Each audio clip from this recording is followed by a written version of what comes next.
اور کابل کے بین الاقوامی ہوائی اڈے کی حفاظت کے لیے افغانستان میں رہ سکتے ہیں۔ بی بی سی کے مطابق قطر میں طالبان ترجمان سہیل شاہین نے کہا کہ انخلا کے مکمل ہونے کے بعد کوئی غیر ملکی افواج ملک میں نہیں رہنی چاہیے۔ اگر وہ دوحہ معاہدے کی خلاف ورزی کرتے ہوئے اپنی افواج کو پیچھے چھوڑتے ہیں تو یہ ہماری قیادت کا فیصلہ ہوگا کہ ہم کس طرح آگے بڑھیں۔ اس پر بات کرنے کے لیے ہمارے ساتھ موجود ہیں ہم نیوز کے سینئر تجزیہ کار طاہر خان صاحب۔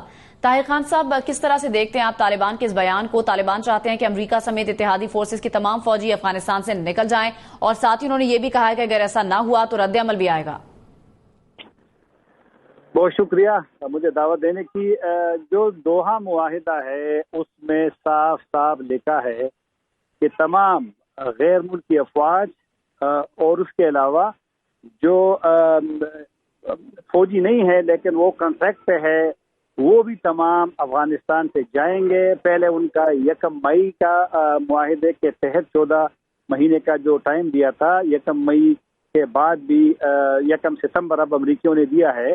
تو اب جو خبریں آ رہی ہے کہ شاید وہ کچھ فوجیں جس طرح آپ نے ذکر بھی کیا وہ افغانستان میں رہ جائیں، تو طالبان نے اس پہ رد عمل ظاہر کی ہے، اور میرے خیال میں یہ دوحہ معاہدے کی ایک دفعہ تو خلاف ورزی ہوئی ہے، اور اگر دوسری مرتبہ ہو تو پھر میرے خیال میں طالبان کے لیے تھوڑا سا ایک موقع ان کو ملے گا، ایک جواز امریکی یا غیر ملکی ان کو فراہم کریں گے کہ وہ اس کا جواب دے۔ طالبان کا موقف یہ ہے کہ افغانستان کے اپنے جو 3.5 لاکھ فورسز ہیں، یا طالبان تک 85,000 طالبان کے جنگجو بھی ہے، اب طالبان دعویٰ کرتے ہیں کہ تقریباً 70 سے 80% علاقے تو ان کا قبضہ ہے، تو طالبان کا موقف ہے کہ دوحہ معاہدے پر عمل کیا جائے، تمام فوج۔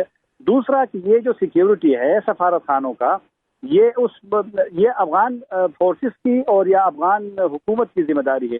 تو میرے خیال میں اگر امریکہ دوبارہ فوجی نہیں نکالے گا اس ڈیڈ لائن تک، تو پھر تو طالبان کے ترجمان کا جو بیان ہے کہ مشکلات پیدا ہو سکتی ہے۔ تو میرے خیال میں جو موجودہ ایک غیر یقینی کی صورتحال پہلے سے موجود ہے۔ طالبان کا جو کل بیان آیا ہے کہ 143 اضلاع پہ انہوں نے قبضہ کیا ہے، تو اگر یہ والی صورتحال رہے تو افغانستان میں تو مزید مطلب ہے کہ حالات خراب ہونے کا امکان ہے۔ طاہر خان صاحب، امریکہ کچھ فوج وہاں رکھنا چاہتا ہے، اب یہ جو صورتحال ہے اس میں آپ کیا سمجھتے ہیں کہ امن معاہدے کا مستقبل کیا ہے؟ امن معاہدے کی میں نے جس طرح کہا کہ پہلی ایک دفعہ امریکیوں نے اس کی خلاف ورزی کر دی کہ جس طرح دوحہ معاہدے میں لکھا تھا 4 جو بنیادی نکات ہے، اس میں جو پہلا نقطہ تھا غیر ملکی افواج کا، دوسرا پھر اس کے بدلے میں طالبان کی گارنٹی کا، ضمانت کا کہ افغانستان کی سرزمین کسی کے خلاف استعمال نہیں ہوگی۔ تو جو پہلا نقطہ تھا غیر ملکی افواج کا تھا، 14 مہینوں میں افواج میں 1 مئی تک نکلنا تھا، اگر انہوں نے پہلے خلاف ورزی کی۔ اب اگر دوسری وہ کرتے ہیں، فوجی تمام نہیں نکالتے معاہدے کے تحت، تو پھر تو دوسری خلاف ورزی نقصان دہ ثابت ہو سکتی ہے۔ بہت شکریہ طاہر خان صاحب، آپ ہمارے ساتھ موجود تھے۔ ابھی آپ کو براہ راست